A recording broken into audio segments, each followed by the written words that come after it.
Are you prepared to grow your business today? Stay tuned for what's about to occur. This is the Razor Sharp Show with your host, Ray Milladani. Stay tuned as Ray invites business owners and entrepreneurs onto the show from all over the world to discuss how they are owning this economy and how you can as well. Are you ready to sharpen your saw? Here's your host, Ray Milladani. All right, welcome to episode number 1 of the Razor Sharp Show. It's exciting to be here live from Melbourne, Australia. My name is Ray Milladani, and I will officially be your host for the Razor Sharp Show. Today we have a very special guest, a friend of mine who I've been following very closely over the last 4 to 5 months that we've known each other. We have been going to a lot of meetup groups and have really become, sharing some really good moments. We've done blog challenges together and also the blog challenges. So today it is with great pleasure that I interview Peter Reginald.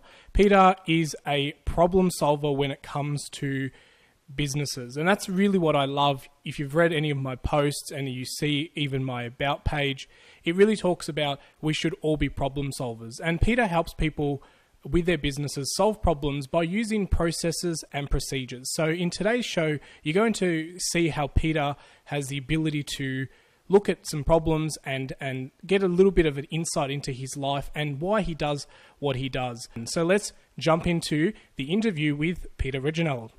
Welcome, Peter Reginald, and welcome to the show of Razor Sharp. Just wanted to get to know you a little bit better. So if you could tell us about what you're doing and, some of the things that you're working on at the moment.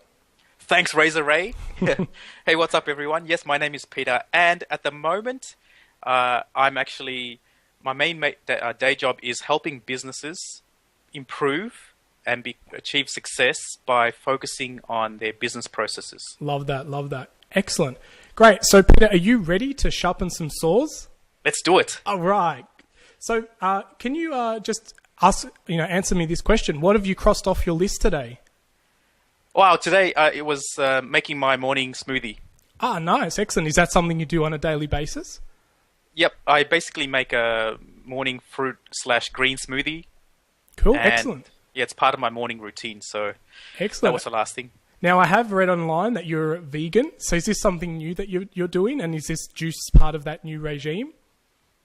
Yeah, so I did a 10-day juice fast where you don't eat any solids. You just basically have juice and water for 10 days. And the intention of that was to reset my body. Yeah. Because it was like, I'm turning 40 this year, so I feel like I've been eating for the last 39 years. And I thought, I want to experience what it's like to have that system reboot. And I'm telling you now, what a journey it's been. I love that. I think as an entrepreneur, it's really important to take care of yourself because at the end of the day, you are your product and your business. So look after number one first. So that's great. So when did you know, Peter, that you were born to do business and be an entrepreneur? When I was really around about 5, 6, 7 years of age, I grew up around family who owned businesses. My grandfather was a merchant, and my auntie owned a textile business. Nice. My uncle was a trader, and I also lived when we were kids in Singapore. When I was growing up, we lived on top of a bunch of shops. Cool. So it's like upstairs was like a bungalow type thing. Yeah. And so when my neighbors, I'd go downstairs to play with my neighbor friends, and their parents all owned businesses as well. So I was constantly in the back end of their business, seeing the talk and all that kind of stuff. So I knew that I thought that was normal. Yeah, awesome. So submerged at a young age into that behind the scenes business. That's great. Yeah. So share with us a time where I guess you've failed forward. And I love this question because I feel like as entrepreneurs, we're always told that there's lots of learning to be done from failure and to see failure as success. So I want to start the dialogue of everyone talking a little bit more about a time where you failed forward. So you may not have, worked out what you were doing, but it's helped you get better at what you do in the future. Okay, so it's a good question actually, and I know failed forward is one of those trendy terms that I hear a lot in the entrepreneurial startup world. Yeah. And just to frame things a little bit is, I don't believe that there is such thing as a failure, at least not the first time. Yep. And for me, everything is an experience. So it's so important that we learn, make the learning bigger than the experience or the failure.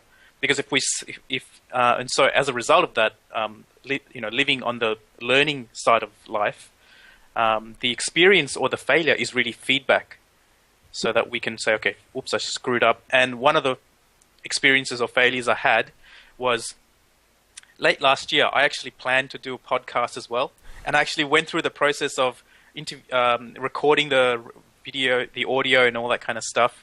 And then I had a crazy computer issue and phone issues at the same time. I had the audio recorded on my phone as well, so I had to pretty much reinstall both things, and I lost a lot of audio. Right. And I thought to myself, okay, that's definitely a learning, because I didn't keep an offsite backup of all my recordings, even pre-edited. Yeah, right. But the good thing about that was that focus put me onto YouTube. That time that I had that I would have otherwise focused towards the podcast has opened me up to YouTube. So I'm just grateful for that, because I can still achieve the kind of value that I want to deliver with the podcast, with the YouTube channel. Nice, excellent. And Razor Sharpie listeners, a great tip there, that there is no such thing as failure. And I think that's a really great point, Pete. I love how you framed that there is no failure. It's all experience. It's all learning. Definitely a great tip for everyone to take away from this show. Love it. So tell me, what's a recent book that you've read and something that you learned from it?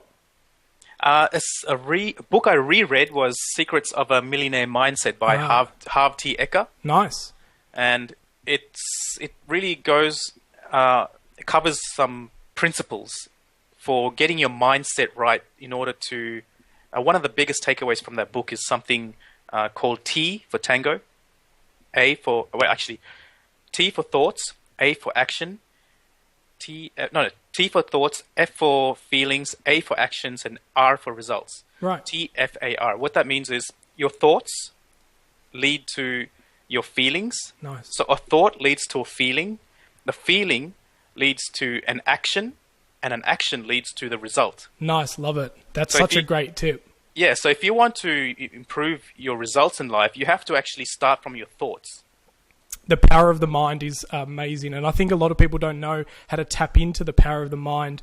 And the famous quote kind of goes, if the mind can believe and conceive, it will achieve. And I think what you've said nails that as well, that it definitely starts off with the thought. And there's lots of people on the record saying you are what you think about most of the time. So if you're always thinking success, you'll become success. Great. And so basically, dive into a little bit about what you're doing now and why you do what you do. What I'm doing right now is video creation. And the reason why I'm doing this is because I've spent a lot of years, so many hundreds and hundreds of hours learning from various YouTube tutorials, and I now want to give back. Awesome. Yeah. I feel like I've got a lot of... I take for granted what I know, especially with my former IT business background as well. I've been in IT since like 12, 13, 14 years old of age, and I had my first IT business when I was in year 12 with my best friend. So I've always been fortunate to hack the heck out of technology to make my life easier. Yeah, excellent. I think we are creatures of optimizing. I think if there's a way of doing it quicker and faster, take all the shortcuts, but make sure that we keep the quality in there. So when it comes to your day-to-day business, you help businesses solve problems with, forming procedures and processes.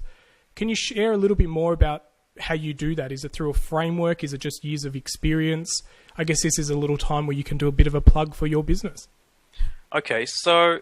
the thing is, we all, as entrepreneurs or business startups and things like that, we go into business with this grand goal of one day achieving some level of success, whatever that happens to be.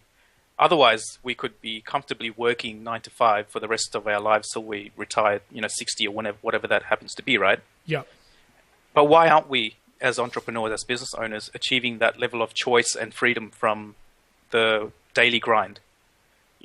Or the choice. It's all about the choices in life, right? And where we are right now is a reflection of the things that we do, right? And so that's what I'd like. The analogy I give is, say, for instance, you want to travel from your home to a new venue about 20 kilometers away, 20 miles away, whatever. These days, thanks to Google Maps, you can actually just pick up your phone, put your current where you are right now, where you want to go, and Google Maps will give you a turn-by-turn as well as a map. And on that map, it'll show you where the traffic jams are along the drawn path. Mm. And with that kind of transparency, to be able to see a top-level view as well as a step-by-step, turn-by-turn direction to how to get to your destination, your desired goal, your success, point of success, why don't we have that kind of transparency in business? So that's what I do. I actually find out what is a business's strategic objectives, what are its goals, and then we work from a top level and we map it out. Nice, love that. Yeah, I think it's great that you kind of break a business down into the journey. I feel that often people have their eyes set on the target, but they just don't know how they're going to get there. And the journey is where all the fun is. Climbing a mountain, it's great being at the top. That's the reward, but it's getting to the top that is most of the fun. So I love the fact that you go into businesses and help them find their way. I love the map analogy. That's great. You mentioned something before where you said you're rereading a book. I think that's a really good talking point. I wanted to go a little bit deeper into that. Did you find that when you reread the book now, you've read it differently than when you read it the first or several times before that? When I first read that book back in 2007. Cool. And I reread it mainly because one of my mentors, Marshall Thurber, who I attended one of his workshops last year in October last year, 2015. And Marshall Thurber would... so the author of the book that I read is Harv T. Eker. And Harv T. Eker actually attended Marshall Thurber's boot camp. Nice. Many, many years ago. Yeah, right. And so I was like, man, that's interesting. I want to reread that book to see if there are the similar principles that came from this particular workshop as well. And as I'm reading this, it was like I hadn't read this book, or at least I'd missed big chapters and chunks of the book. Yeah. And that's great. And that's kind of what I was hoping you say, because I also have reread books or re-listened to audio programs, and it's really amazing how when you listen to them a second or third time, given that your life is different at that time that you're reading it, you really read the book like as if you've never read it before. So I guess, everyone out there listening, the Razor Sharpies, really do pick up a book and reread it, re-listen to an audio program, redo a training course that you've purchased. I think that's a really good tip. So thanks for sharing that with us today, Peter. We getting towards the tail end of the show and wrapping this up. So what is a parting razor sharp tip that you can leave for the listeners to think about? All right. Well, we're living at a time of abundance, and information is now literally at our fingertips. Yeah. And I think if we can all learn by asking the right questions and learning from the masters, like learning from the best, and also find ways to give value to our community. I think it's by actually finding out what are the problems that we can solve. Yeah. And my motto is together we are better, and it's not that you and I are together we are better. I'm talking about in times of strife, like when there's some kind of catastrophe, we all somehow come together and help each other. Yeah. The world comes together and helps each other. And there's no competition, there's no capitalism in that sort of environment. So that's why I really do believe that together, we as a world, as a global community can be better. Excellent. I love that. And I actually, you and I have been chatting about this for a while, and I've started a little bit of a movement that kind of grabs what happens in the self-help. And, I've kind of coined a word, together help. and kind of started its website, and more of that will reveal as the year progresses. But I want to create a community where, you know, you learn something via the self-help industry and you repurpose it with your experience and your story on top of what you've learned. And, you know, it creates this ripple effect of everyone kind of learning something and sharing it, and then they learn it and they share it. And it become quite powerful when, you know, together together we are better. So I absolutely love that. So That's awesome. Yeah. So Pete, how can people get in contact with you and reach out to you? Yep, you can reach me on with Twitter. Yep. And also on my Facebook page and my Google Plus page. So I'm sure all the details will be... Yeah, what's your handles? What's it at? Twitter is at P Reginald. Cool, excellent. And your website? And my website is... I do have a blog, which is peter.reginald.com.au. Excellent, guys. All the show notes will have the links to Pete and how to reach out to him.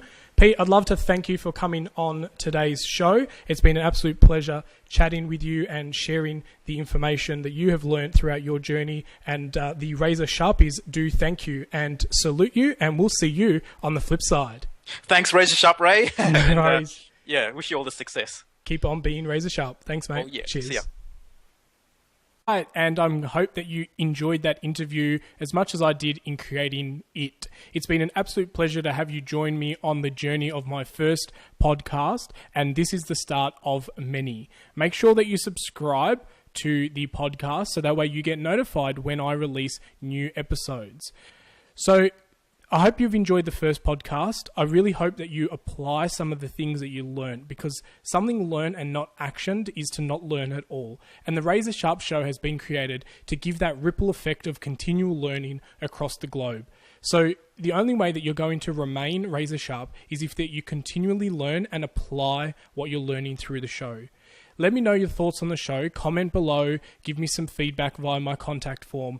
The official show website is razorsharpshow.com. That's the best place where you can reach out to me, especially if you want to be interviewed. Feel free to reach out to me. There's an application form there if you'd like to be a guest on the show. And I guess if there's anything else that you think that I could be doing to add value. This is purely a project of purpose, a purpose project. So I'm doing this to give back. I've learned a lot over the few years and that I've been online, or the decades now, and I want to give back. So the Razor Sharp Show is a way that I can give back to you as the listener. So really, remain razor sharp, and keep asking yourself, are the things that you're doing keeping you razor sharp?